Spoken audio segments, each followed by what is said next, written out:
take a deep breath in.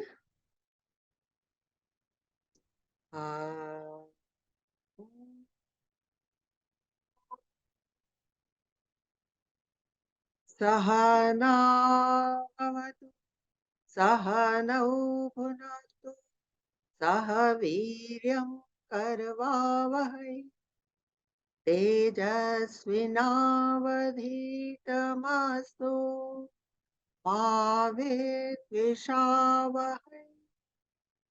Om Shanti Shanti Shanti. Today, it is our 34th session of Brahma Sutras. We will be doing, we are on the third chapter, second section, and we will do shlokas 22nd to 37. So this is the sixth topic of section 2. And the heading of this topic is unconditioned Brahma and soul. मतलब जीवात्मा और ब्रह्म unconditioned, जिसके ऊपर किसी भी तरह का प्रभाव नहीं पड़ा हुआ है, उस ब्रह्म और जीवात्मा की हम लोग इस सेक्शन में बात कर रहे हैं. और इस सेक्शन में, which is the section 6, we are going to cover sutras 22nd to 30th. तो अब 22nd सूत्र के बारे में मैं आपको बता रही हूँ. The Upanishads certainly denies the limitation that is being dealt with and then speaks of something more. मतलब उपनिषद कहते हैं कि उसके अंदर कोई लिमिटेशन है ही नहीं.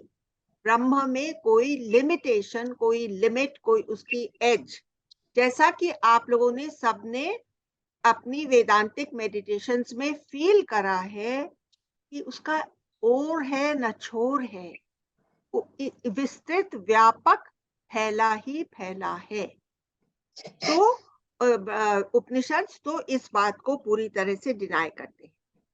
The Brahma has but 2 forms. फिर बोलता है कि ब्रह्म ने अपने आप को एक और भी फॉर्म दे दिया. Gross and subtle, mortal and immortal, limited and unlimited, and then having reduced everything to abstract. मतलब हम लोगों ने क्या किया था कि अपने हर एस्पेक्ट को कैसे एब्स्ट्रैक्ट बनाया था. जैसे कृष्ण भगवान ने गीता में कहा कि मैं पहाड़ों की ऊंचाई हूं, मैं शक्कर की मिठास हूं, मैं जुआड़ियों का लोभ हूं. ऐसे उन्होंने अपने आप को सब चीजों में एब्स्ट्रैक्ट करके दिखाया था गीता में, है ना. दिखाया था कि नहीं. तो वो कह रहा है कि इस तरह से ब्रह्म ही 2 फॉर्म्स ले लिया. अब हम भी अपने अंदर फील करते हैं ना कि एक तो ये चलता फिरता जीता जागता एक इंसान है, और दूसरा मेरे अंदर वो ब्रह्म तत्व अटल रूप से स्थिर है ना. हम लोगों ने ये फील करा है. और then it says that there is no better way to describe Brahma except by neti neti. मैं ये नहीं है, ब्रह्म ये नहीं है, ये नहीं है, ये नहीं है. न धरती है, न आकाश है, न पृथ्वी है, न हवा है. जैसे कि अष्टावक्र गीता में बताए ना कि आकाश भी मैं हूं नहीं, न जल हूं, न पृथ्वी हूं, आकाश भी मैं नहीं हूं. और फिर उन्होंने जनक जी से कहा कि वर्णादिका किंचित न तू अभिमान कर, निज इंद्रियों से भी तू अलग हो जा, तू है ही उनसे अलग. नेति नेति करके उन्होंने बताया. something unreal is denied on the basis of something real. For example, snake and rope. मतलब जो हमको अनरियल दिखता है, जो हमको मिराज दिखता है, जो हमको एक मृग मरीचिका रेगिस्तान में दिखती है, उसके पीछे एक रियलिटी है. जैसे रेगिस्तान का पहले होना जरूरी है, फिर उसके ऊपर आपको मृग मरीचिका दिखे. रस्सी का होना जरूरी है, तब उस रस्सी के ऊपर सुपर इम्पोज आपको सांप दिख सकता है. Something unreal is denied on the basis of something real. For example, snake and rope. है ना?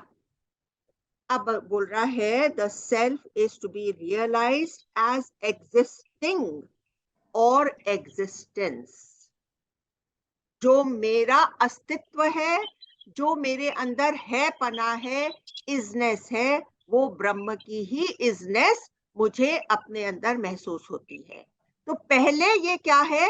पहले ये ब्रह्म है, उसके ऊपर ये एक शरीर, एक पर्सनालिटी, एक व्यक्तित्व बन गया, जैसे कि रस्सी के ऊपर सांप. The self is to be realised. हाँ, ये हो गया. Brahman is truth, knowledge, infinity. Brahma, Satyam, Jnanam, Anantam is Brahma. Satyam, Jnanam, Anantam. Satyam, truth. Jnanam, consciousness. Anantam, मतलब limitless. अनंत जिसका है. It is one's inmost self. वो ही मेरी अंतरात्मा है. It is by nature eternal, pure, intelligent and free. वो जो मेरे अंदर ब्रह्म तत्व है, जिसके ऊपर ये एक सुपर इम्पोजिशन है, एक अपीयरेंस है, एक बबल जिसके ऊपर आ गया है. It is by nature eternal, pure, intelligent and free. है, ठीक है. Hence at the end only Brahma is left. जब हम अपना सब कुछ साइलेंट कर देते हैं, मन, बुद्धि, कुछ भी अर्जेंट, कुछ भी नेक्स्ट, ये सब चीजों से हम दूर चले जाते हैं, पास्ट और प्रेजेंट से दूर चले जाते हैं, तो जो कुछ बचता है, जो वो कुछ बचता है जिसको आप हटा नहीं सकते, वो ही अपने अंदर का ब्रह्म तत्व है. सूत्र 23. That Brahma is unmanifest or the Upanishads say so. अब ये जो ब्रह्म सूत्र है, इसमें उपनिषदों को अथॉरिटी माना है और उन्हीं को कोट करके कोई भी स्टेटमेंट को प्रूव या डिसप्रूव करते हैं. तो ब्रह्म तत्व इज अनमैनिफेस्ट, वो दिखाई नहीं देता, उसका कोई फॉर्म नहीं है, क्योंकि ऐसा ही उपनिषद कहते हैं. अब एक डाउट निकल आता है. डाउट क्या है? If Brahman different from and superior to the manifold world, अगर ब्रह्म इस पूरे संसार से, इस विश्व से अलग है, it is superior to the manifold world or the manifest world. ये जो विभिन्नताओं से भरा हुआ, विचित्र तरह के आकारों और प्रकारों से भरा हुआ वर्ल्ड है, it is different from that that has been denied. Why is it not perceived? हम उसको देख क्यों नहीं पाते? अब ये वाला सवाल का जवाब आप लोग मुझे दीजिए कि हम लोग इसको देख क्यों नहीं पाते, ब्रह्म को हम लोग क्यों नहीं देख पाते. Who will answer this question? Padmajit ji, can you answer? Unmute yourself, please. हाँ, मैं कोशिश कर रही हूँ इसी प्रश्न का उत्तर देने की. क्योंकि वो आकार रहित है. हाँ. और जैसे और विस्तृत है और सब में व्यापक है और हाँ हमारे इतना इतना इतना नजदीक है हाँ, कि हम उसको देख नहीं पाते। बहुत सुंदर, बहुत ही सुंदर रिप्लाई। और एक और चीज हम शायद इसमें ऐड कर सकते हैं, because it is on another plane of existence, yes.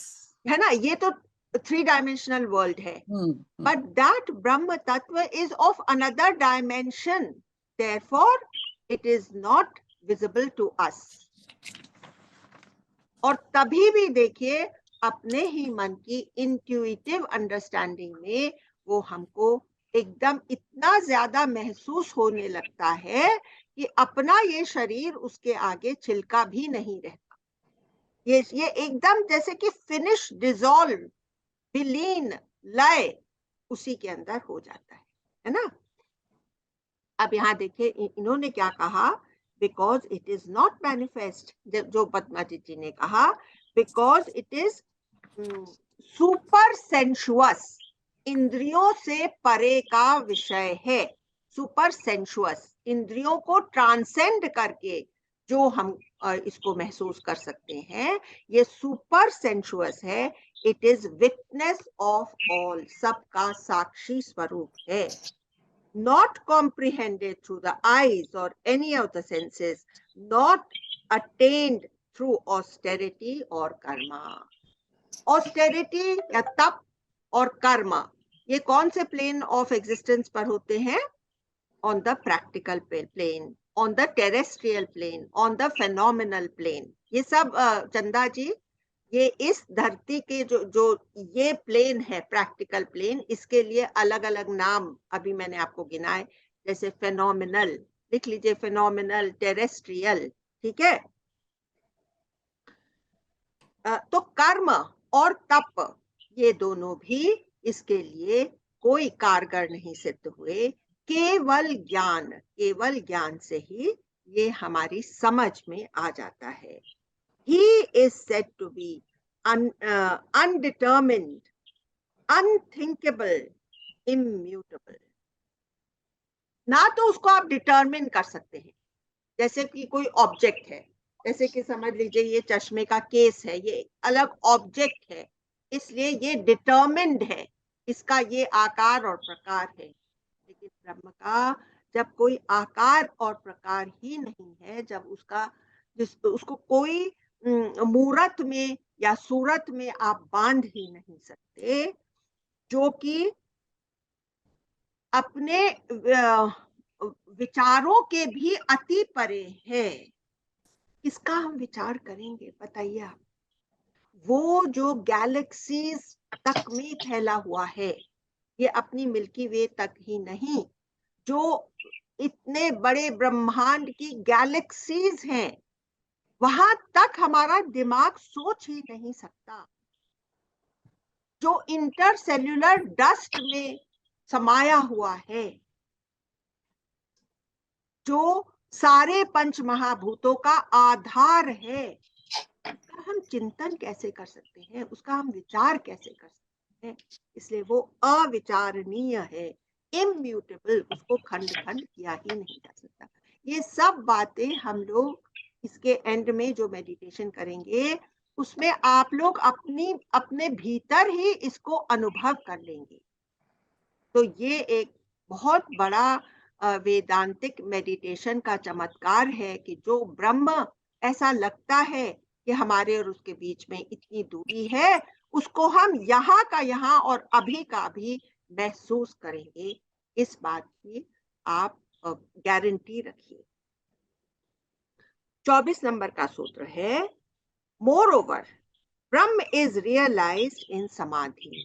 बोल रहा है कि मेडिटेशन के कुछ क्षणों में आप इसको महसूस भी कर सकते हैं। as is known from direct revelation, Brahma can be realized as samadhi. It can be known from direct revelation, जिसको भगवान अपने आप को दिखा दे, जिसके ऊपर ब्रह्म का ग्रेस हो, उसको भी मालूम पड़ जाता है। And through inference, revelation and inference. और नंबर तो इन्फरेंस हो गया तीसरा, और चौथा हो गया थ्रू डीप डिवोशन, गहरी भक्ति। ये चार चीजों से ब्रह्म का दिग्दर्शन हमको हो सकता है, ऐसा उपनिषद कहते हैं।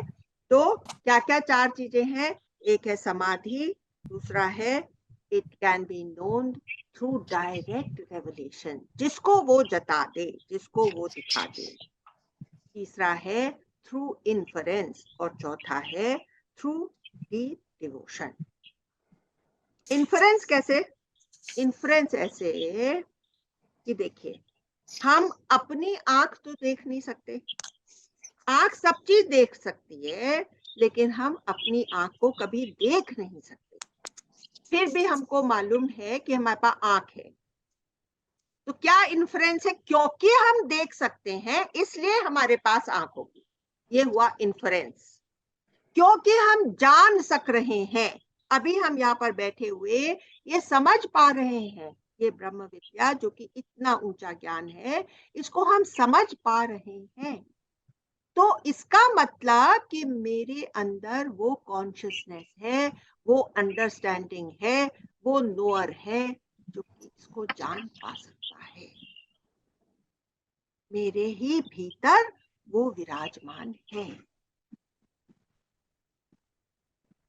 अ रेयर डिस्क्रिमिनेटिंग मैन, एक बहुत ही विलक्षण, बिरला बिरला ही कोई इसको जान पाता है। डिजायरिंग फॉर इमोर्टैलिटी, जो अमृतत्व हासिल करना चाहता है, उसके अंदर की चाह होनी चाहिए।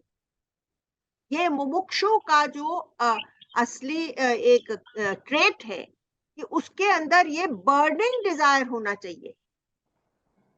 जैसे कि बुद्ध भगवान ने क्या कहा था, बोले कि अगर मेरे अंजर पंजर बोल जाए, मैं तब तक इस समाधि से उठूंगा नहीं जब तक कि मैं उस चीज को जान ना जाऊं। और उसी दिन उनको एनलाइटनमेंट हो गया था। A rare discriminating man desiring for immortality turns his eyes away and sees the indwelling self. मेरे भीतर बैठा अपना ही आत्मा मुझे एकदम साफ नजर आने लगता है, जैसे मैं आपको देख रही हूँ। जैसे कि रामकृष्ण परमहंस ने विवेकानंद को कहा कि हाँ, मैं उस भगवान को तुमसे भी ज्यादा अच्छी तरह से देख सकता हूँ। ऐसे हम लोग सबको वो महसूस होगा। Since one becomes purified in mind through the favorableness of the intellect, क्योंकि मेरा मन शांत हो गया है, मेरा अंदर का भाव, मेरे मन का भाव ये है कि मैं उसे जान लूं। One can see that indivisible self through meditation. ये किसमें कहा है? मांडूक्य मुंडक उपनिषद में तीसरे चैप्टर के फर्स्ट सेक्शन में 8th वर्स में 8th सूत्र में उन्होंने ये बात कही है। और वो जो पहले वाली बात थी जो जिसमें कहा है कि डिजायरिंग इमोर्टैलिटी, मुमुक्षु जो होता है, वो कथा उपनिषद 2nd चैप्टर सेक्शन 1 सूत्र 1, इसमें इसका जिक्र है। क्योंकि हर चीज में ये लोग ब्रह्म सूत्र में उपनिषदों का रेफरेंस दे करके ही अपना पॉइंट प्रूव करते हैं। सैल्यूटेशंस टू दैट इफल्जेंस, उस प्रकाश पुंज को मेरा नमस्कार, शत शत नमस्कार। The self that is realised through yoga, योग से, योग मतलब यूनियन, उससे एक हो जाना। जब तक हम उसको अपने से अलग देखते रहेंगे तब तक हम उसमें टिक नहीं सकते। अब है 25th सूत्र, and the effulgent self appears to be different during activity.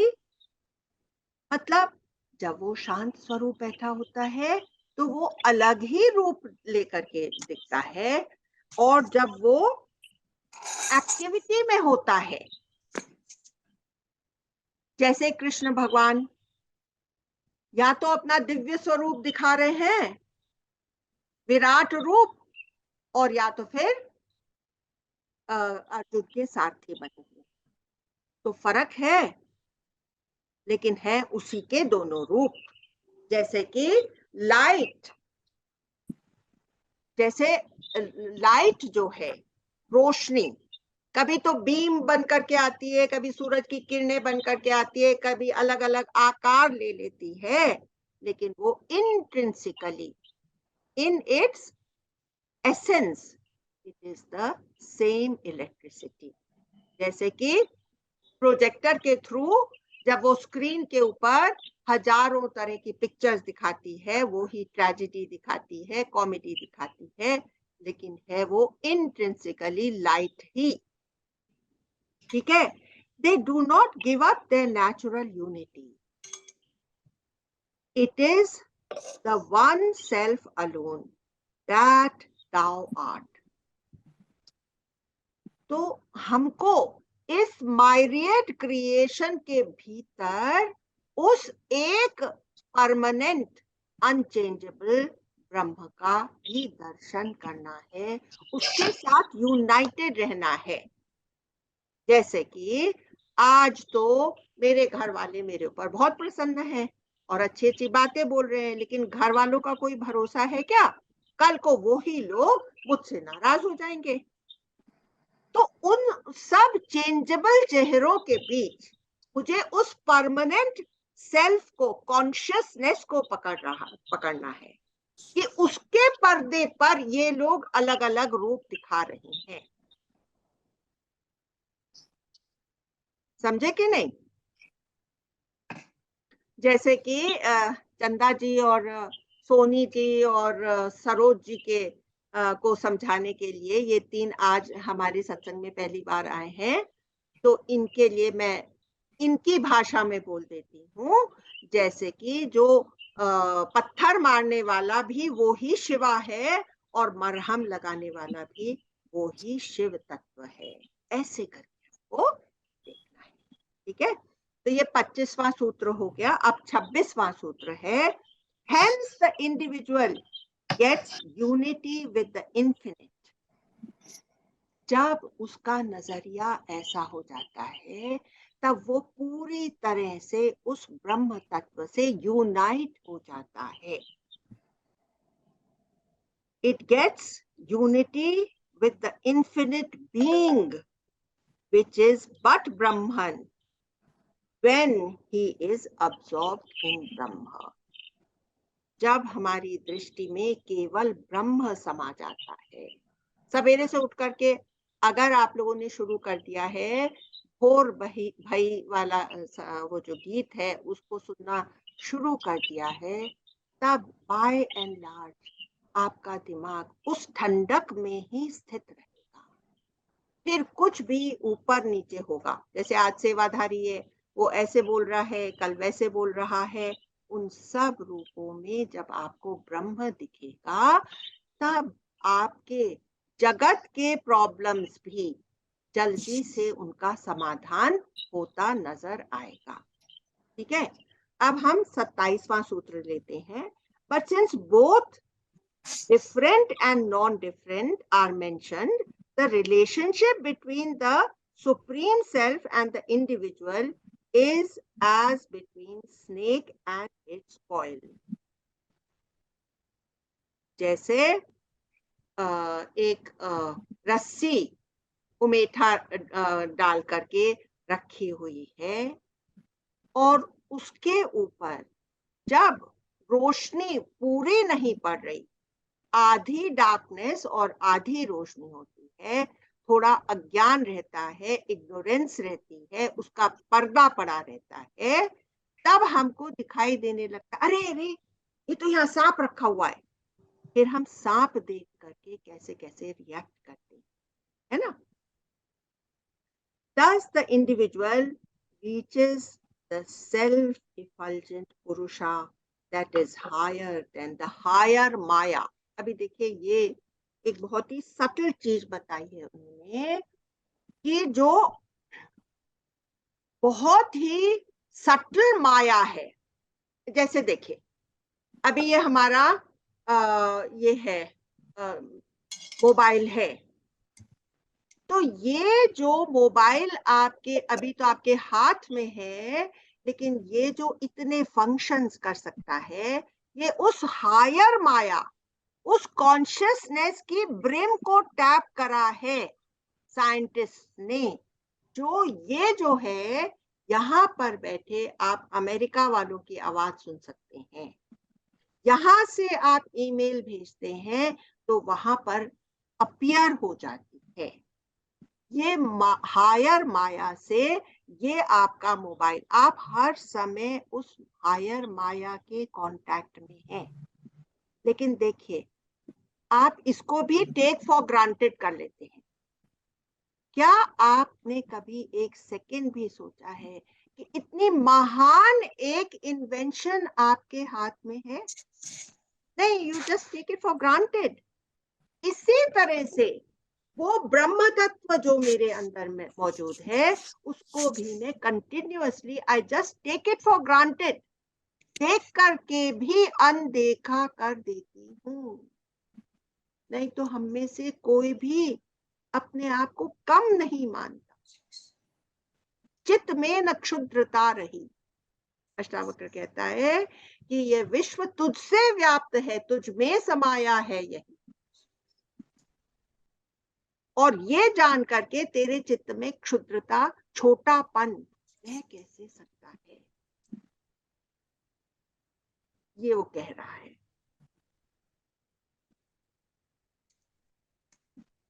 Thus the individual self reaches the self effulgent. वो जो अपने अंदर एग्जिस्टेंशियल लाइट हमेशा प्रकाशमान है ही है। ये तो जैसे हम लोग हम में से कोई एक आईसी यूनिट में है। आईसी यूनिट में मेरी सारी इंद्रियां भी काम नहीं कर रही हैं, क्योंकि मेरे को बहुत बड़ा एक्सीडेंट हो गया है, तो इंद्रियां भी काम नहीं कर रही हैं। अंधेरा है, कुछ किसी कोई और तो है ही नहीं वहां आसपास, तो मैं एकदम अकेले हूँ। दिमाग भी एकदम वो हो गया है, क्योंकि अभी अभी मैं एनेस्थीसिया से निकल ही रही हूँ। फिर भी मेरे अंदर की जो सेल्फ इफल्जेंट लाइट है, जो खुद ही हमेशा बर्न रहती है, खुद ही वो ज्योत, जो जो नूर है, वो मेरे अंदर प्रज्वलित रहता ही रहता है। वो जो मेरे अंदर नूर रहता है, मेरी एग्जिस्टेंशियल लाइट, उसकी बात यहाँ पर। Thus the individual reaches the self-effulgent Purusha that is higher than the higher Maya. ये जो आपको मोबाइल का एग्जाम्पल दिया था, ये हायर माया के जोर पे चलता है, लेकिन जो ब्रह्म तत्व है इससे भी ज्यादा सटल है। इसको भी जो एक सबस्ट्रैटम, एक फाउंडेशन जो प्रोवाइड करता है, वो ब्रह्म तत्व है। वो इस हायर माया से भी हायर है। हायर का मतलब सटलर, सूक्ष्म, अति सूक्ष्म है। You know the internal ruler as your own immortal self. और उसको कैसे जाना जा सकता है? ये नहीं कि वो ब्रह्म है, मेरे ही अंदर वो लाइट है। मैं ही सूरज का प्रकाश हूँ, चंद्रमा का प्रकाश हूँ, तारागण मेरे ही प्रकाश से टिमटिमा रहे हैं। सबकी लाइट मैं हूँ। इन आंखों की लाइट मैं हूँ, इन कानों की शक्ति मैं हूँ, जिससे ये चल रहा है। ठीक है? The Brahma and the snake's extended hook is one and the same. देखिए, जैसे कि सांप अपना फन जब फैलाता है, तभी भी वो सांप ही है। तो इस माया में, इस अपरा शक्ति में वो ही फैल गया है। वो उसका एक्सटेंडेड हुड है। ये पहली बार ये एग्जाम्पल दिया है ना, that the snake and its extended hood are the same, और वो तो एकदम प्रत्यक्ष है ही ना कि वो सेम ही है. 28, or they are like light and its source, both being but effulgence. या आप उसको ऐसे सोच लीजिए कि सूर्य और उसकी किरणें एक दूसरे से अलग नहीं है, सेपरेटेड नहीं है, वो ही है. 29, the relationship between the individual and the supreme self is already shown. इस तरह से हाँ, इन लोगों ने कहा कि देखो हमने ये 29 सूत्र तक आते आते उसकी जो रिलेशनशिप हम बता रहे थे, जो मॉर्टल और इमॉर्टल की रिलेशनशिप, वो हमने प्रूव कर दी है. अब 30th में आया है, and on account of this there is no denial of the two forms. इसलिए हमको नकारने की जरूरत क्या है, जब यही मालूम पड़ गया कि सारी पृथ्वी पर सारे आकारों में वो ही पसर गया है ना. इसका कितना सुंदर एग्जाम्पल है ना, वो कैसे पसरा, क्यों पसरा. जब देवताओं ने आकर के कहा कि महाकाली तो ऐसा रूप धारण करके बैठ गई है, वो तो इनकंट्रोलेबल हो रही है. इस समय की बात कर रहे हैं जब क्रिएशन शुरू हो रही. तब शिव जी ने कहा, सब लोग महादेव के पास आए, प्रजापति के पास आए कि ये तो ऐसा हो रहा है. तब उन्होंने क्या कहा, मैं तो महाकाली को कंट्रोल नहीं कर सकता, मैं ऐसा करता हूं, मैं ही उसके रास्ते में लेट जाता, मेरे को छूने मात्र से वो खुद ही सेल्फ कंट्रोल. हमको भी जब ये ब्रह्म ज्ञान बस केवल छू जाए, अंदर से छू जाए, तब हमको एक एक करके अपने वीकनेसेस छोड़ने की जरूरत नहीं रहे, एक साथ सब ड्रॉप हो जाए. Because there is no witness but him. वो ही एकमात्र विटनेस है. हम लोगों ने सबने देख लिया है ना कि मेरे ही अंदर मेरा साक्षी स्वरूप भी है, मेरे ही अंदर वो करता है जो कि इन्वॉल्व होता है, मेरे ही अंदर वो साक्षी भी बैठा हुआ है. But there is no witness but him. Brahman is without anterior. उसका कोई पिछाड़ा नहीं है, उसका कोई अगला नहीं है, उसका कोई इंटीरियर नहीं है, वो ही सब में समाया हुआ है. इसलिए देखिए ये प्योर ब्रह्म के ऊपर ये हम लोगों ने 12 सूत्र कहे हैं. और आप देख लीजिए कि इतना केवल ब्रह्म की चर्चा कौन से शास्त्र में हो सकती है. इसलिए ब्रह्म सूत्रों को इतना बड़ा दर्जा दिया गया है. Thus it is concluded. जैसे देखिए क्या कोई एंटीरियर, पोस्टीरियर, इंटीरियर नहीं है. ब्रह्म alone is left over as the only reality. जैसे कि एक मछली पानी में है, तो उस मछली के लिए अंदर भी पानी है, बाहर भी पानी है, पीछे भी पानी है, आगे भी पानी है, और वो भी केवल मात्र पानी से बनी हुई है. इसलिए यहाँ पर हम मछली का एग्जाम्पल भी दे सकते हैं. अब हम ब्रह्म सूत्र के टॉपिक 7 पे आए हैं, और इसका हेडिंग है ब्रह्म वन विदाउट अ सेकेंड. एकमात्र, non dual, one without a second.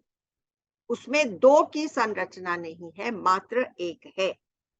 और इसमें हम कवर करेंगे सूत्र 31 से 37 तक. 31 सूत्र, देयर इज सम एंटिटी. अब देखिए एक डाउट निकलता है, there is some entity superior to this Brahman. बोल रहा है कि भाई ठीक है, तुम बोलो साक्षी, उस साक्षी के पीछे भी तो कोई होगा ना. साक्षी का अरे लेकिन हम उस सबसे एंड वाले साक्षी की बात कर रहे हैं, तुम क्या कह रहे हो कि उससे कोई सुपीरियर होगा.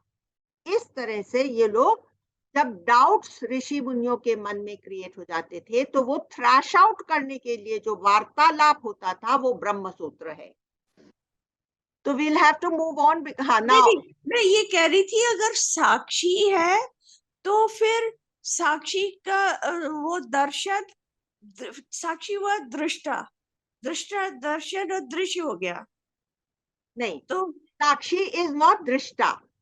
अच्छा दृष्टा वो है जहां पर मन से आप जुड़े हुए हैं।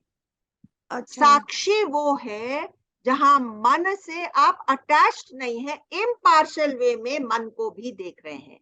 अपने आप को आप कैसे देख रहे हैं? अपने आप को आप देख रहे हैं एज अ थर्ड पर्सन, आप उसमें इन्वॉल्व नहीं हो रहे। जब आप ओके इन्वॉल्व होते हैं तब आप दृष्टा हैं। जब आप उससे इम्पार्शियली अलग हैं तब आप साक्षी हैं। मतलब वो दृष्टा को भी देख रहा है, दृश्य को भी देख रहा है, तुम्हारी इन्वॉल्वमेंट भी देख रहा है। वो जो अल्टीमेट बिहाइंड खड़ा हुआ है वो है साक्षी। ओके इस सारे दृश्य से अछूता जो है वो है साक्षी। ठीक है? There is some entity superior to this Brahman because of the mention of embankment.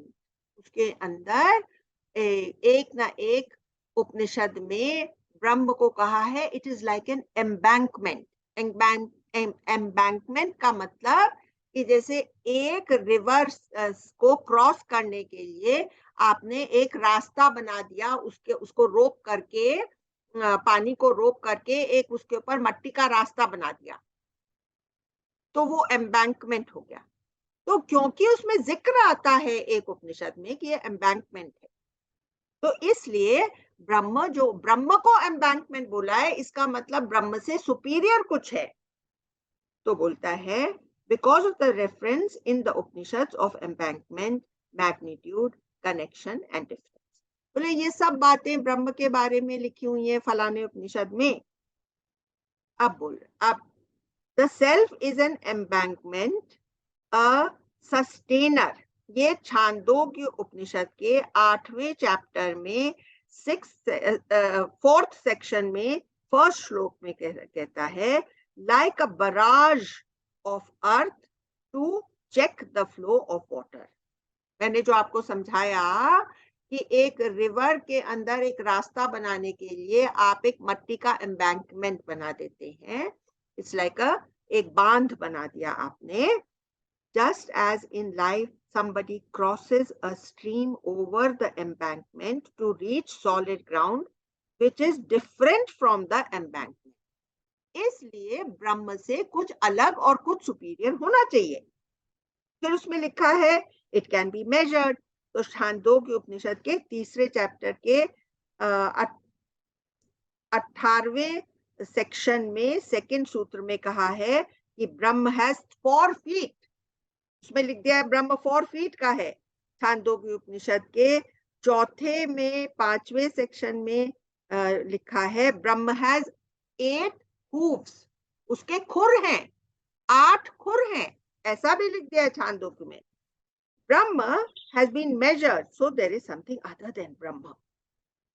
फिर छांदोग्य उपनिषद के 6ठे चैप्टर के 8वें सेक्शन के 1st सूत्र में लिखा है ओ एमिएबल वन। अब ये 6ठा चैप्टर कौन सा हुआ? ये है श्वेत केतु की कहानी जो हम लोगों ने डिटेल में करी है, जिसमें कि ऋषि श्वेत केतु अपने बेटे को क्या कहते हैं? हे सौम्य, हे सौम्य। क्या उसको याद दिलाते हैं कि ये ज्ञान तुम तभी समझ सकते हो जब तुम रिसेप्टिव होकर, जब तुम अपने को छोटा मानकर कुछ सीखने के भाव से आओ, तभी तुम इसको जान पाओगे। बार बार उसको याद दिलाने के लिए कि तुम्हारा ऐसा एटीट्यूड होना चाहिए। कहते हैं O amiable one, the individual soul becomes unified with the existence. Upanishad mentions connection of the individual with Brahma in sleep. उपनिषद और ये भी बताते हैं कि गहरी नींद में हम ब्रह्म से यूनाइट हो जाते हैं, लेकिन हम उस समय अवेक नहीं है, इसलिए हमको उस यूनियन का कोई फायदा नहीं होता। Therefore, it is understood that there is something unlimited which is superior to Brahma. ये इतने सारे डाउट्स उन लोगों ने यहाँ पर ला करके पटक दिए। अब हम लोग इनको एक एक को सुलझा देंगे। तो छांदोग्य के पहले chapter 6th section 6th verse में कहा है, the golden effulgent infinite being that is seen in the sun. उसमें ये सब बातें तो आपने कोट करी है कि उपनिषदों में ऐसा ऐसा कहा गया है, लेकिन आप गौर करिए, छांदोग्य उपनिषद के ही पहले चैप्टर में बोलता है that golden effulgent infinite being, वो प्रकाश पुंज देव जो है वो ही सूरज में चमकता है। फिर फर्स्ट चैप्टर के 7th सेक्शन में 5th में भी कहा, 5th सूत्र में कहा है the infinite being seen in the आई।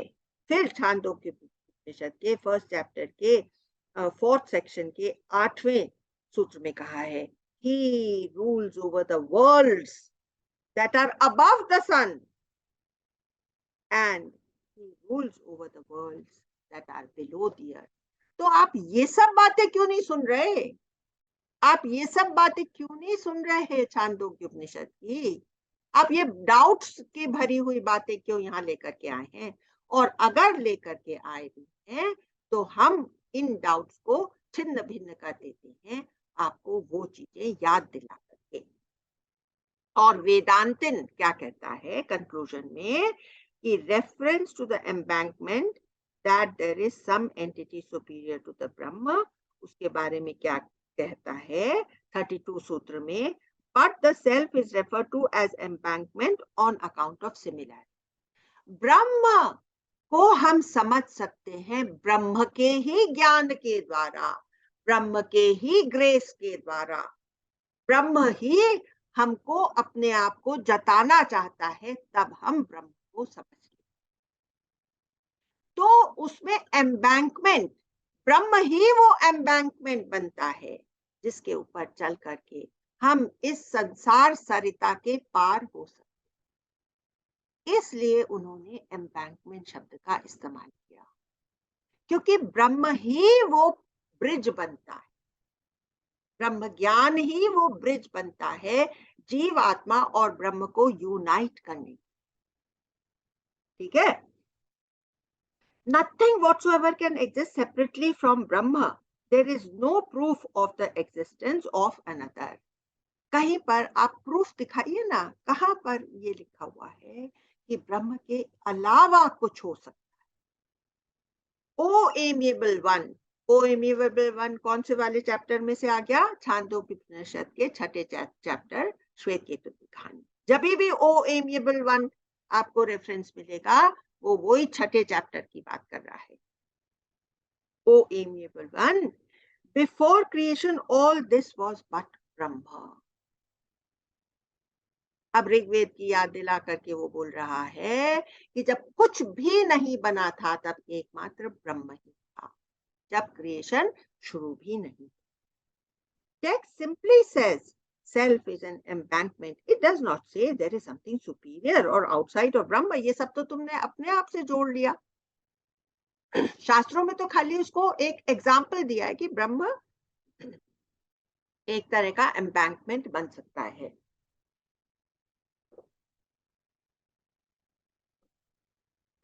(33) में this analogy suggests 4 feet, 8 hoofs, etc. for those who cannot dwell on the form of formless Brahma. ये जो जिक्र किया कि इसके 4 फीट है, वो किस लिए करा? 4 फीट इसलिए करा क्योंकि हम में से कुछ हैं जो कि फॉर्मलेस ब्रह्म के ऊपर अपने इंटेलेक्ट को, अपनी बुद्धि को रख ही नहीं सकते। उनको फॉर्म का आधार इतना ज्यादा चाहिए। जैसे कि पूरे संसार में हम लोग संसार को कैसे समझते हैं? ये इसका नाम है, ये इसका रूप है, ये चीज है, ये चीज है। तो हम ब्रह्म का भी एक आकार देखना चाहते हैं। तो जो लोग इस तरह से देखना ही चाहते हैं आकार, उनके लिए कह दिया ठीक है, तुम ब्रह्मा को पूजो, तुम विष्णु को पूजो, तुम महेश को पूजो। और 8 खुर उसके बताए क्या दिखाने के लिए कि वो इतना विशाल है। 8 what? Amalaji, what does it mean? खुर मतलब hooves, मतलब just to show the magnitude कि वो इतना बड़ा है कि 4 पैरों से तो वो संभाला ही नहीं जा सकता। समझे रोक्साना? इसके लिए उन्होंने कह दिया। ठीक है, खाली ऐसे कह करके हम लोगों के लिए वो प्रॉब्लम खड़ी करते हैं ना, व्हाई डू दे से such things? Can Brahma have 8 hooves and can it have 4 feet? The 4 feet refers to the 4 quarters. बोलते हैं कि जैसे ब्रह्म का के 4 quarters, ब्रह्म ने 4 चीजें इसेंशियल बनाई जिसमें कि वो, जिससे कि वो इस संसार में दिखाई पड़े, वो फैल जाए, मैनिफेस्ट हो सके। पहले बनाया उसने प्राण, याद है ना, vital force, which is 1 quadrant of Brahma. Vital force जिससे कि ये चल रहा है, वो चल रहा है, सूरज चल रहे हैं, चांद चल रहे हैं, पृथ्वी घूम रही है, ये वाइटल फोर्स जो सब में समाया हुआ है। The 4 feet refers to the 4 quarters and the 8 hooves the magnitude of Brahma for the sake of meditation. जो लोग मेडिटेट करते हैं और वो एक के फॉर्मलेस ब्रह्म को नहीं मान सकते, उनके लिए बनाया है। और 34th वर्स में, while we are still in personhood, जब तक हम मान के चलते कि मैं एक इंसान हूं, we say a contact is made with Brahma. तब हम क्या कहते हैं, अरे मेरा, मुझे साक्षात्कार हो गया भगवान से। जब मैं ही भगवान हूं, उसको अभी तक नहीं जानते, हम थोड़ी सी देर के लिए उसको फील करते हैं। इसलिए क्या कहते हैं कि तुम उसको मेडिटेशन के अंदर लॉक मत रखो, तुम खुली आंखों से उसको देखो। क्यों हम कहते हैं क्या मुझे मेडिटेशन के टाइम में ऐसा फील हुआ, वैसा फील हुआ? हाँ, just as a single light can reflect in so many bodies, but the bodies are nothing but Brahma. By connection is meant like a loop in the eye of a needle. अभी क्या बोलता है कि 3 चीजें उसने गिनाई थी ना, एक तो ये एम्बैंकमेंट है, फिर उसको मेजर कर सकते हैं, फिर उसके अंदर कनेक्शन की बात करी, तो उसके लिए वो कह रहा है कि ब्रह्म के is like the eye of a needle, जिसमें कि ये धागा बन करके पिरोया जा सकता है, तब ये ब्रह्म से जुड़ जाएगा, यूनाइट हो जाएगा। और 35 में, and because of all this, such an analogy is drawn to help the aspirant. और इस तरह की सिमिलीज दे करके जो एस्पिरेंट है उसको थोड़ा कुछ समझ में आता है, क्योंकि ये विषय इतना एब्स्ट्रैक्ट है। तो कभी सुई और धागे की बात, जैसे कि सुई के अंदर धागा पिरो देते हैं और वो यूनाइट हो जाते हैं, धागा और सुई, ये सब बातें करके वो एस्पिरेंट के लिए कुछ तो बताएगा ना, क्योंकि नहीं तो ब्रह्म तो अनिर्वचनीय है। अष्टावक्र गीता में क्या कहा है, यह विश्व तुझसे व्याप्त है, तुझ में पिरोया है यही। देखिए सुई का जिक्र आ गया कि नहीं, यह विश्व तुझसे व्याप्त है, तू जो ब्रह्म तत्व है, ये सारा विश्व तुझसे व्याप्त है, तुझ में पिरोया है यही। यथार्थ तू, असल में सत्य क्या है, तू ही वो ब्रह्म है, और इस तरह से तुझ में कोई छोटापन रहा ही नहीं, तू वास्ट हो गया। ब्रह्म का मतलब ही क्या है, वास्ट, वास्टनेस। निरपेक्ष तू निर्विकार है, तू शांत मुक्त स्थान है, अगाध बोध रूप है, चिन्ह मात्र निष्ठावान।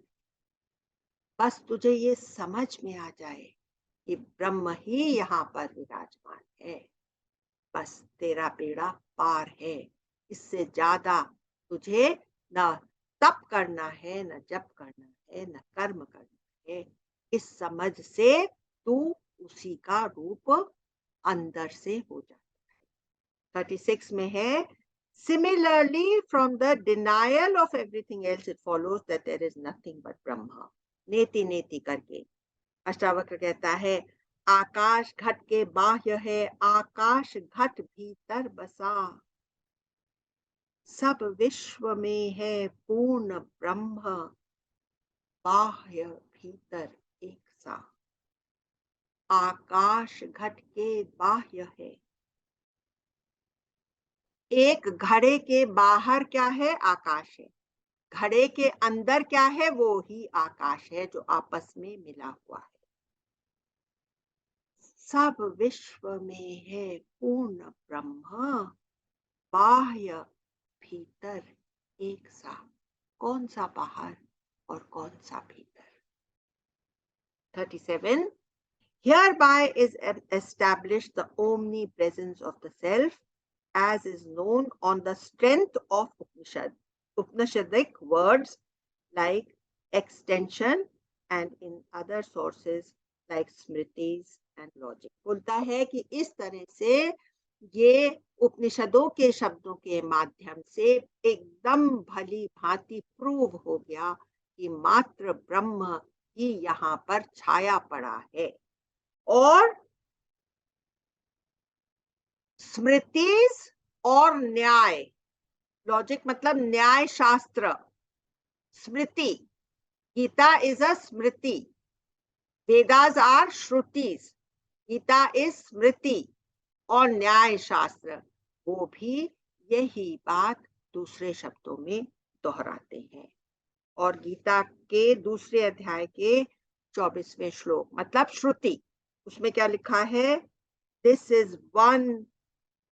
One is eternal, omnipresent, eternal है शाश्वत, ओमनीप्रेजेंट सर्वव्यापक, स्टेडी, वो न हिलता है न डुलता है, इकोनमस समान, अनचेंजिंग, उसमें कभी कोई विकार नहीं आता।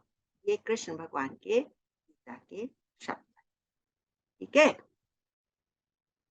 तो अब जैसे कि मैंने आपसे कहा था कि मैं आपको वो उस मेडिटेशन के थ्रू ले जाना चाहती हूँ जिससे कि आपको अपने भीतर ही उस ब्रह्म का दिग्दर्शन हो जाएगा।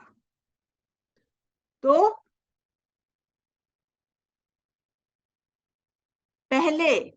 उसके पहले हम थोड़ी सी बात करते हैं कि हमारे और ब्रह्म के एहसास के बीच में प्रॉब्लम क्या है। तो क्या है कि हम लोग एक अपनी पर्सनालिटी का मास्क पहन करके बैठे हुए हैं। तो मैंने अपनी पर्सनालिटी क्या बनाई है? भाई मैं तो बड़ी अच्छी हूँ, मैं तो बड़ी मिलनसार हूँ, मैं तो सबसे दोस्ती करती हूँ, मैं तो हमेशा मीठे शब्द बोलती हूँ। लेकिन क्या मेरे अंदर कड़वास नहीं है? क्या मैं कभी कभी कड़वे शब्द और गुस्से में भर करके क्या नहीं बोल जाती हूँ?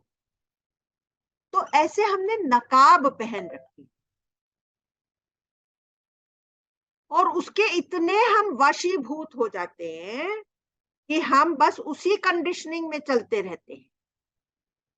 और ये कुछ दिन की बात नहीं है। अब सोचिए 84 लाख योनियों से हम उसी के वशीभूत होकर के चल रहे हैं, कंडीशनिंग में, अपने ही मास्क पहने हुए। अब देखिए हम सब अपनी पर्सनालिटी का एक मास्क पहन रखा है।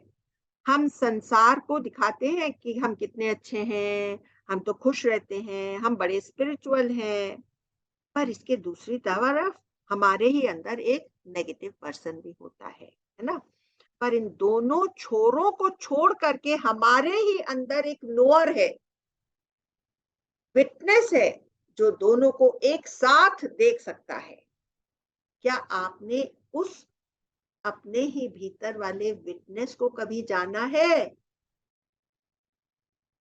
क्या आप इन दोनों पर्सनैलिटीज के पीछे खड़े होकर के, दूरी रख करके दोनों को एक साथ में देखते हैं कभी? अगर उस तीसरी अवस्था का अनुभव नहीं हुआ है तो हम अपने आप से लड़ते रहेंगे और अपनी वीकनेसेस गिव अप करने की बात करते रहेंगे, आचरण सुधारने की बात करते रहेंगे, है ना? यह जानो कि वो अच्छा इंसान और वो नेगेटिव इंसान दोनों आप नहीं है। दोनों की पर्सनालिटी, जो आपके अंदर की ये दो पर्सनालिटीज हैं, इन दोनों को आप एक साथ ड्रॉप कर दो, तुम्हारी जिंदगी बीत जाती है इन दोनों एक्सट्रीम पर्सनालिटीज के बीच एक्शन करते हुए। कभी हम ऐसा कॉन्डक्ट करते हैं अच्छे बनने का, कभी हम अपने आपे के बाहर होकर के एकदम गुस्सैल चंडी स्वभाव हमारा आ जाता है ना? ये दोनों हमारी एजुकेशन, बिलीफ, कंडीशनिंग और संस्कारों से चलते हैं और हम इन्हें अपनी असलियत मान लेते हैं। ये हमसे गलती का क्या होती है कि हम बोलते हैं अच्छा ठीक है, मैं ऐसा हूँ, ठीक है ना, I have to face myself ना, मैं कभी तो ऐसा होता हूँ, कभी ये दोनों मेरे ही स्वरूप हैं। अरे लेकिन तुम ये दोनों नहीं हो। राजा जनक के जैसे हम कभी प्रश्न नहीं करते। कभी हमने गुरु से जाकर के पूछा है कि ये गुरु कि हे गुरु आप मुझे बताइए, कभी मैं ऐसा होता हूँ, कभी मैं वैसा होता हूँ, इसमें क्या सच है?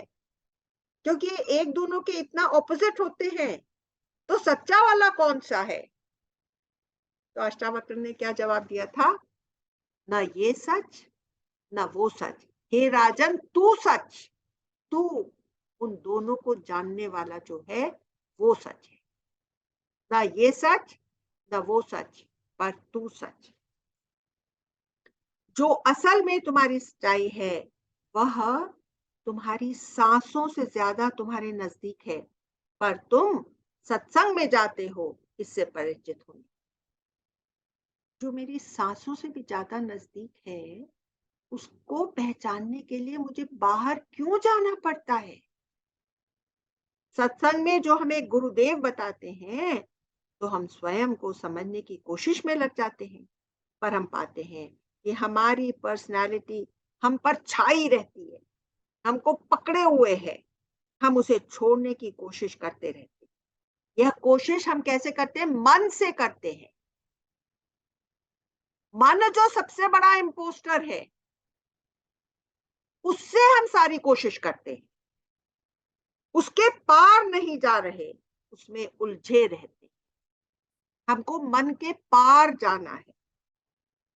यहाँ देखिए, यहाँ पर वो जो एम्बैंकमेंट शब्द की बात करी है शास्त्रों में, वो आ जाता है। यहाँ एम्बैंकमेंट शब्द आ जाता है। एम्बैंकमेंट के सहारे संसार की सरिता के पार हो सकते हैं। ब्रह्म ज्ञान के द्वारा ही हम उसके पार जा सकते हैं, इसलिए ब्रह्म ही हमारा एम्बैंकमेंट बनता है।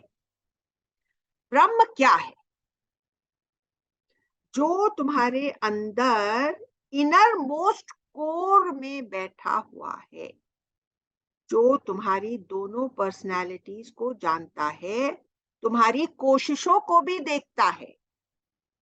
तुम उस प्रकाश को नहीं पकड़ते जिसकी रोशनी में तुम्हें सब दिख रहा है।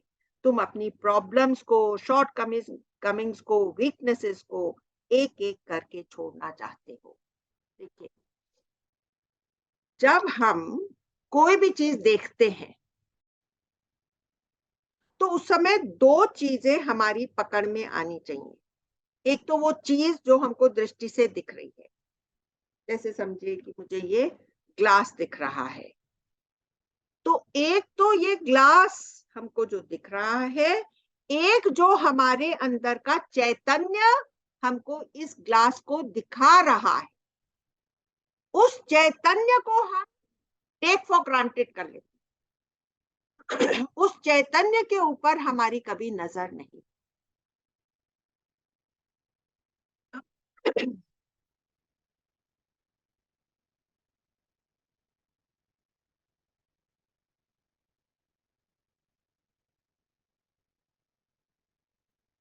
तुम उस नोइंगनेस को ही इग्नोर कर देते हो। चैतन्य को कभी पकड़ते हो क्या? बोलिए। कभी किसी ने आज तक अपने चैतन्य को उसके साथ साथ में देखा है, पकड़ने की कोशिश करी है? वह अंडरस्टैंडिंग, वह कॉन्शियसनेस, वह चैतन्यता जिसको तुम इग्नोर कर रहे हो, वो ही तुम्हारी असलियत है। वो चैतन्यता जो हमारे अंदर एक नोइंगनेस है, जिसके सहारे हमको सब चीज मालूम है, उसको हम इग्नोर करते हैं और जन्मों जन्मों से इग्नोर करते आए हैं, और वो ही मेरी असलियत है, ये कभी जाना ही नहीं। ज्यादातर लोग Amlaji, in meditation, yes, so, we get a kind of a glimpse, or I don't know what it is, whether it is just a play of mind, but that depth or that kind of, feeling, but you see, do connect. when we are meditating, Shalini, that field which we experience, that all pervadingness, that space, the Shastras are saying that is your reality. Out of that space, out of that nothingness, out of that tranquility, you have come up like a bubble. In that consciousness, यही पहचान हमको गुरु देता है।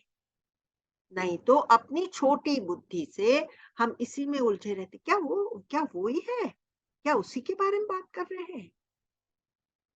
कितनी तरह से गुरु ने point out करा है इसके।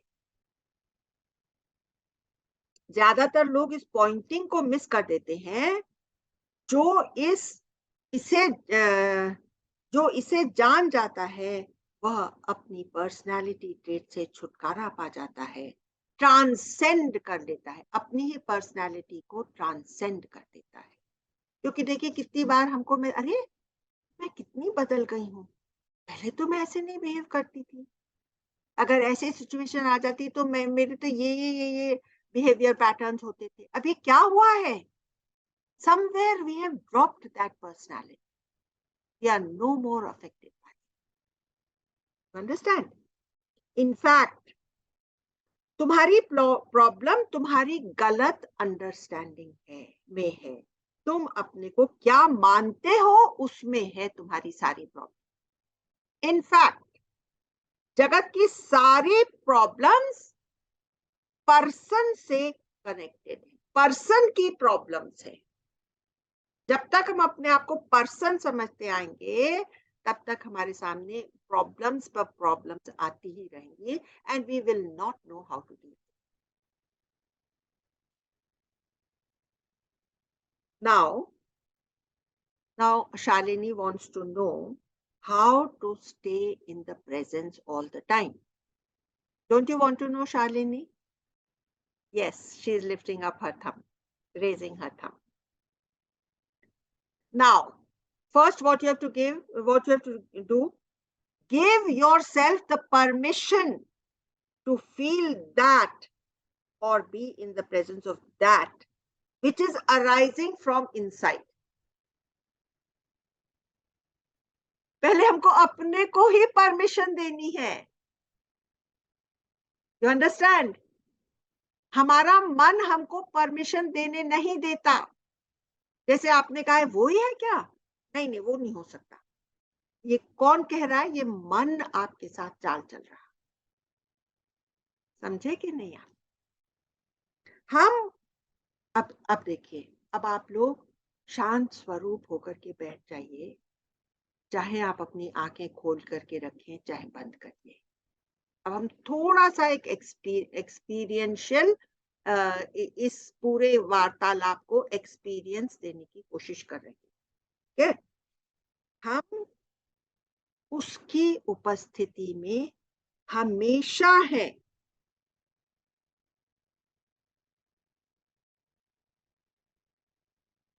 फील होने लग गई वो प्रेजेंस?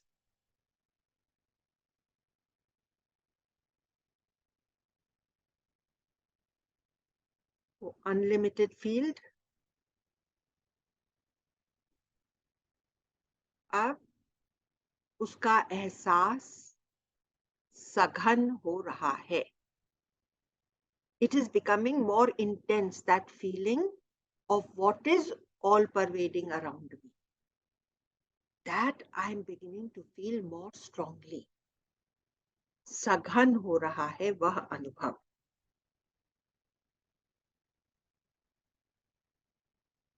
देखिए कैसे वो ट्रूथ आपके ऊपर छा रहा है, बढ़ रहा है, पूरा कवर कर रहा है. आपकी एग्जिस्टेंस को भी वो ही कवर कर रहा है. आपकी एग्जिस्टेंस उससे मिलकर के एक हो गई है. उसके आगे संसार लोप हो गया है. बचा है क्या जगत किसी का भी? ये इतना अब गहरा हो गया है कि जगत नहीं रहा है. अपने आप में आप हो गए हैं. संसार कहाँ है? गहराई में नहीं. अब आप गहरे उतर गए हैं. संसार के सारे कर्तव्य शैलो हैं, सरफेस पर हैं. देखिए कल के सारे अनुभव कहाँ चले गए? सब समाप्त हो गए. केवल यादों में बचे हैं. ठोस बचे हुए हैं क्या कल के अनुभव? कोई ठोस है ही नहीं. संसार हमारी आंखों के सामने लोप होता हुआ दिख रहा है. Before our very eyes it is disappearing. The sansar has disappeared before our very eyes. क्योंकि उसमें कोई परमानेंसी है ही नहीं. हम सब ने अपने भीतर की परमानेंट स्टिलनेस का आस्वादन पहले भी किया है और अब इस समय भी हम कर रहे हैं. यह स्टिलनेस ही हमारे सारे अब तक के अनुभवों का आधार है, फाउंडेशन है. जो कुछ हम देखते, सुनते, फील करते हैं वह उस स्क्रीन के ऊपर हो रहा है. वह सब चेतन कर रहा है. चैतन्य तो कुछ करता ही नहीं. कुछ नहीं करके भी सब उससे ही हो रहा है.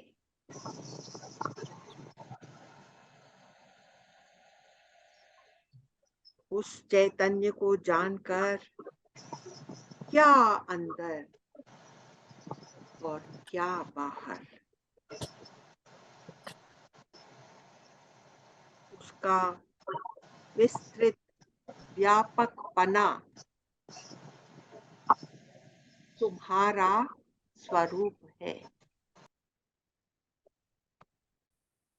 ये जो आप अभी अपने सामने विस्तृत व्यापक फील कर रहे हैं वो आपका स्वरूप है प्रभु. वो आपसे भिन्न नहीं. देखो तुम्हारा स्वाभाविक नेचुरल होना मात्र, your very existence is one with it. जो तुमको अपने अंदर अभी फील हो रहा है ना, मैं हूं, वो इससे यूनाइटेड है. वो तुम्हारा होना मात्र इसमें है. ये ही तुम्हारा होना है. तुमने जैसे ही अपने विचारों को, अपनी हिस्ट्री को, अपनी स्टोरी को छोड़ा वैसे ही तुम्हें यह पीसफुल फील्ड, यह क्षेत्र, यह लिमिटलेस क्षेत्र मिल गया और दुनिया के सीन्स दूर हो गए।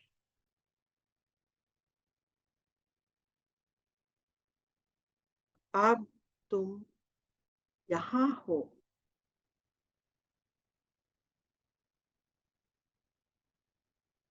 क्या इसका कोई किनारा नजर आ रहा है?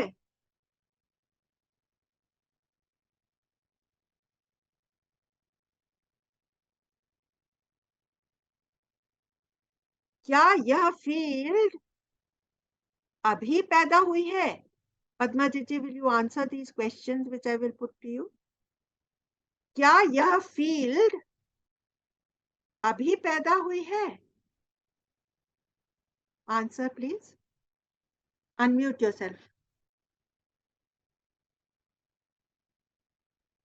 जी, प्लीज अनम्यूट योरसेल्फ।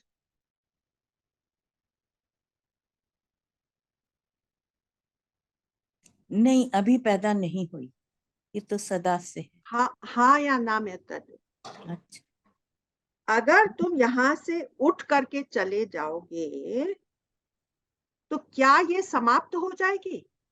नहीं। क्या ये लोप हो जाएगा? नहीं। क्या तुम इसको बांट सकते हो, खंड खंड कर सकते हो? नहीं, क्योंकि इसका आकार ही नहीं। क्या इसमें कोई क्वालिटीज हैं, गुण हैं, क्वालिफिकेशंस हैं? नहीं। अपने अंदर की फीलिंग से जवाब दो।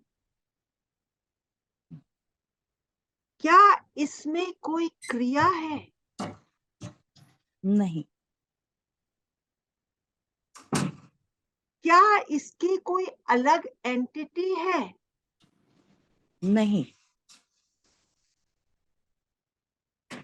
क्या तुम इससे लेन देन कर सकते हो कि लो मैं तुमको अपना अस्तित्व देता हूं, तुम्हारा इतना अस्तित्व के बदले में इतना तुमको देता हूं? क्या इस तरह की कोई डीलिंग हो सकती है इसको लेकर के? नहीं।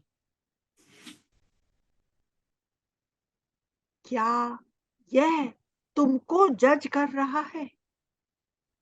नहीं। क्या यह तुम्हें प्लेजेंट फील करा रहा है? हाँ।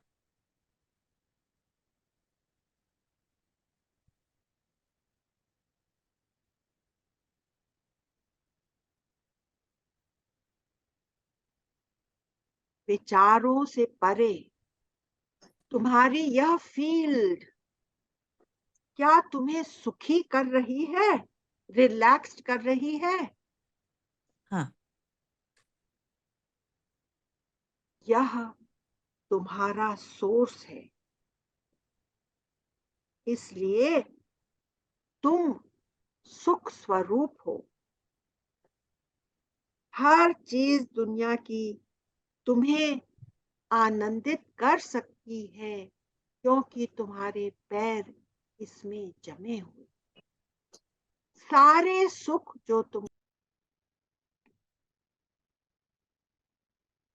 दुनिया के सुख तुम्हें आनंद प्रदान करते हैं क्योंकि तुम इस सुख स्वरूप फील्ड में अपने पैर जमा करके बैठे हुए हो, उससे यूनाइटेड हो ही हो। तुम्हें क्या छोड़ना और क्या पाना, तुम्हें यह मिला हुआ है। तुम इसमें डिसॉल्व्ड हो, खुले हुए हो। तुम चाह कर भी इससे अलग नहीं हो सकते। परम से मिला है, परम में घुला है, परमात्मा से अब तो दूरी नहीं। इस भाव में टिककर जिंदगी को फेस करेंगे तो उन समस्याओं का समाधान आसानी से मिलता रहेगा। इसलिए कहते हैं ब्रह्म ज्ञान आत्यंतिक दुख की निवृत्ति और परम आनंद की प्राप्ति है।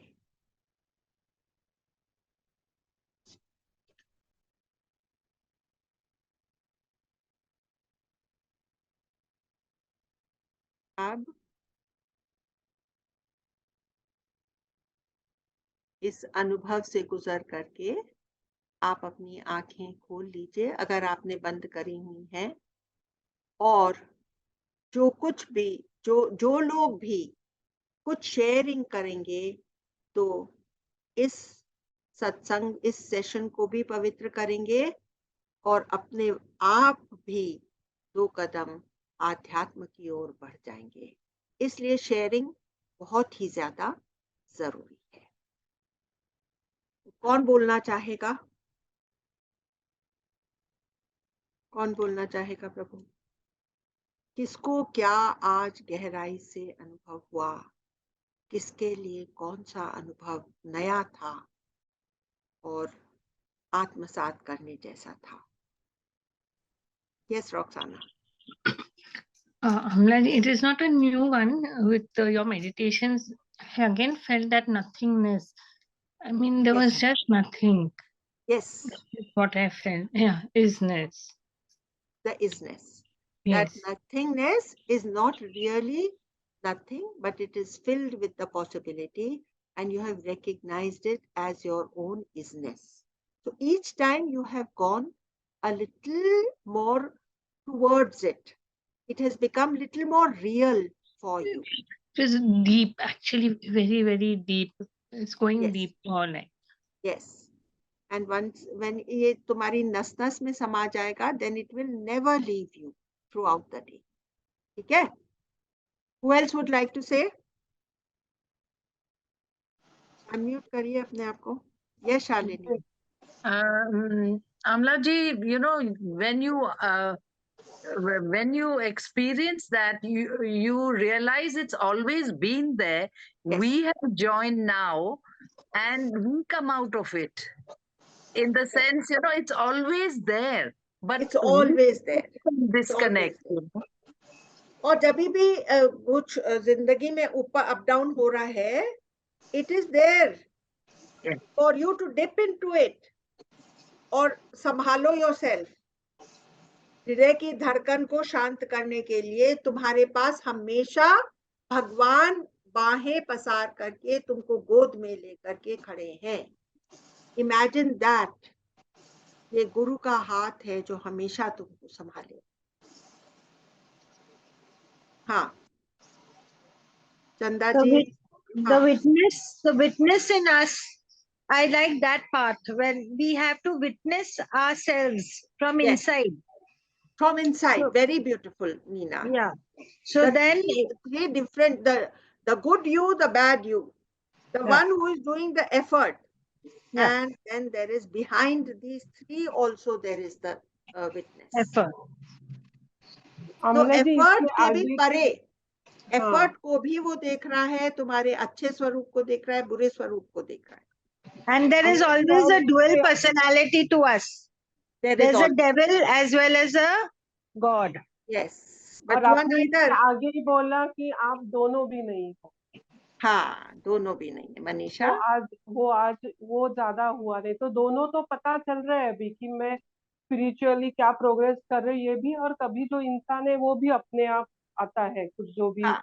नॉर्मल बात है, बट आज उससे आगे हो गया कि वो दोनों भी मैं नहीं. Manisha, you listen to it with so much subtlety कि एक जरा सा भी नया point होता है ना, then you are always there to catch it. Yeah. हाँ, पद्माजीत जी, what do you want to say? मेरे को आज वो पॉइंट बहुत अच्छा लगा कि जैसे धीरे धीरे कोहरा सघन होता जाता है और उसके पीछे पूरा जगत छुपता चला जाता है, कुछ नहीं बचता सिवाय कोहरे के और मेरे अस्तित्व के. मैं शरीर भी नहीं बचता, सिर्फ एक मैं पना वहां पे रह जाता. So beautiful, Chichi. It comes at you, सारा घेर लेता है, कुछ भी घेर लेता बचता है नहीं है. ऐसा. Oh my God. You felt it today. I'm so happy, Chichi. Really so happy. It only shows that we are all awake to hear you, Amla ji. You have gone to sleep. But you know, I speak so loudly and with so much passion that I don't let you go to sleep. और एक मुझे वो भी आज का point बहुत अच्छा लगा। हाँ। एक कुछ है जिसके ऊपर जो सच्चा है, जिसके ऊपर मेरा पूरा व्यक्तित्व है। हाँ। जैसे एक रस्सी सच्ची है तभी उसके ऊपर हमें सांप दिख रहा है, ऐसे पूरा कुछ सच्चा है। हाँ। जो है, जिसका है ही है, यस, उसी के ऊपर मैं हूँ। यस, उसी के ऊपर ये शरीर का जो भी भाव है, उसका मतलब वो भाव बहुत अच्छा लगा। यस, कुछ है वो, जो कुछ लास्ट में बचता है, सब नेति नेति करने के बाद जो बचता है, जो कुछ बचता है, that is Brahma, the subtlest of the subtlest, where it cannot be divided. You have reached the electron and now you've discarded the electron because that is also अपरा विद्या। उसके बाद भी जो बचता है, that is Brahma. Beautiful, Jitji. Thank you. ठीक है? हाँ जी। So I will take your leave now. Thank you you. so much for sparing Thank the you, time. Amla ji. Thank you. Thank you. Thank you, Amla ji. I'm sorry Thank for you. disturbing. Thank you. Thank you. हाँ Thank you, चंदा Amla जी ji. बोलिए। चंदा जी अभी बोल रही हैं, सब लोग सुन Thank- लीजिए। हाँ। Thank you. थैंक यू से नहीं चलेगा। मुझे तो आपको थैंक यू बोलना है प्रभु। हाँ अमला इंदिरा जी, जी। एक पॉइंट था जो आपने मेडिटेशन के लिए बोला कि जो स्टेट हम मेडिटेशन में महसूस करते हैं, अगर हम चाहे तो वो कंटिन्यू हमारे साथ रह सकती है। हाँ, हमको परमिशन देना है ना। हाँ, परमिशन वाला पॉइंट भी आज नया था। या yes yes, thank you so much. Thank you. Thank you. Thank you.